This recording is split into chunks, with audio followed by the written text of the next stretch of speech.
Hey Internet, I'm Tim Odegard, and today I'm going to answer your questions about structured literacy.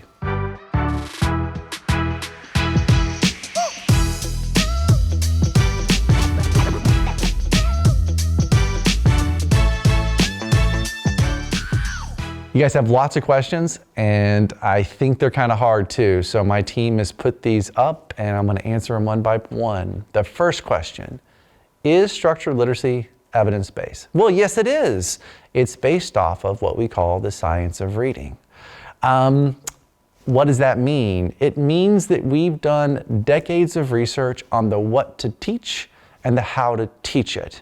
And we've done lots of basic science to understand why it's important to teach those things.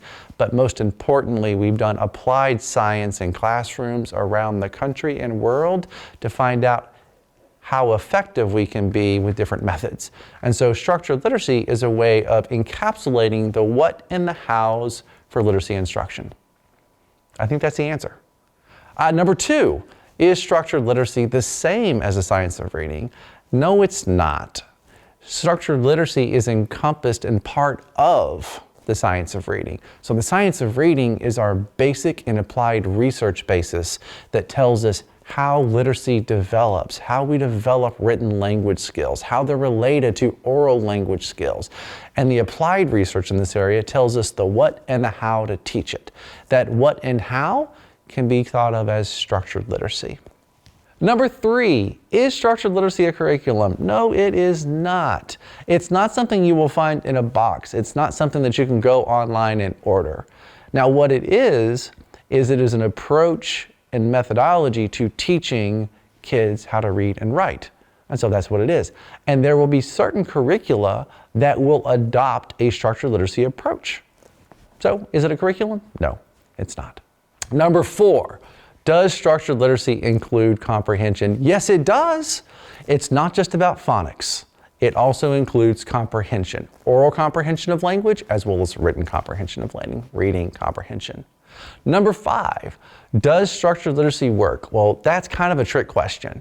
So yeah, we can say it works because it's based off of all that applied research of the what we teach and how we teach it. And that science has shown us that we have effective ways of doing that.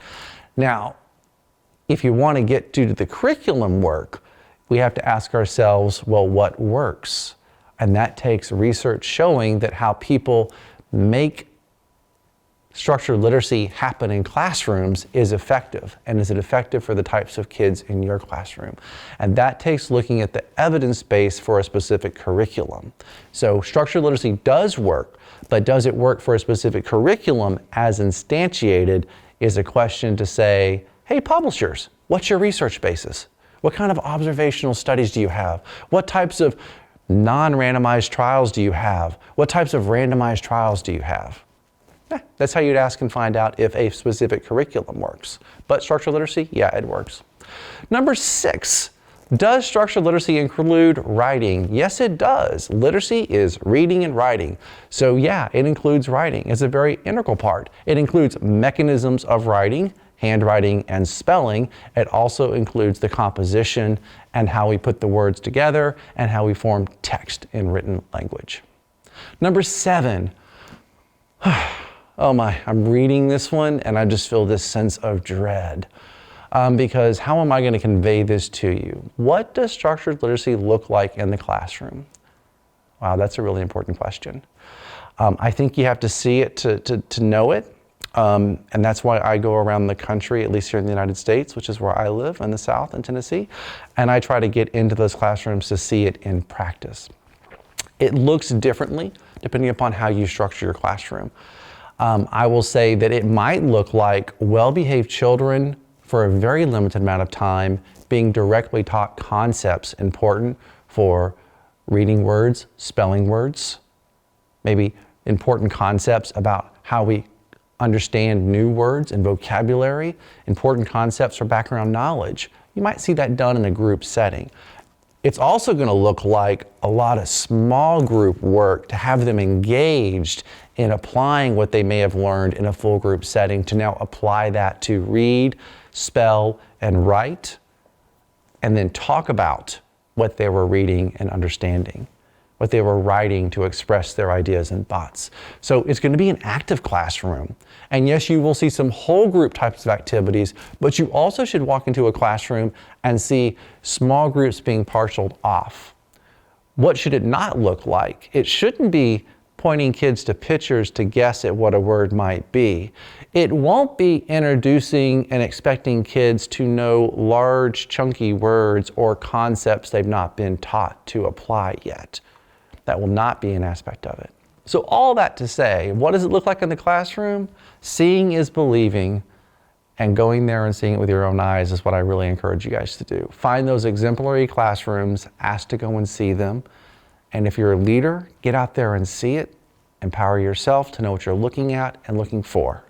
Number 8, how does structured literacy support multilingual learners? Wow, you guys have hard questions, Internet. It does support multilingual learners because it teaches the structure of a language. And that can also look very differently. You might be in let's say we're here in the United States in Tennessee, it might be a monolingual class of all kids speaking English. And so what we're doing is we're supporting our multilingual learners with access to the English language first and foremost. We are also bringing in and respecting their native language by understanding the overlaps between that and English. For many kids in the United States, at least, especially here in southern portions, that's going to be Spanish. There's a lot of overlap between the speech sounds we find in words in Spanish. There's also a lot of overlap in the components of meaning within words. Educating yourself about those similarities and capitalizing on what your students bring in from their home language will be a really powerful uplift for you.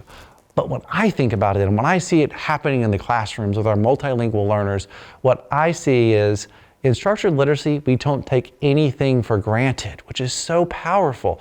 And we scaffold for all learners, and we scaffold with what they need. So when we see that a child doesn't know a word, we're going to introduce opportunities for them to be taught that word, to own that word, to learn that word. We're not going to introduce concepts that we haven't directly taught them. And so it's really powerful. And it's really helpful for a lot of learners, including multilingual learners. But again, this is one that you have to see to believe, and it's one that you have to get in there to actually understand as well, I feel. And then the last one, number 9, why is structured literacy so important? Because it works so well for so many learners.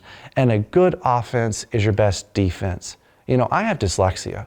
And so I was really hard to teach, and it was really hard for me to learn how to read and spell. My son has dyslexia. You know, when we can teach all of us to read, and we can identify those who, despite the best of instruction, still need more help. We've done right by all learners. We've done the best we could for all of them to begin with, and then we've got the resources and spades to help those of us who need something different.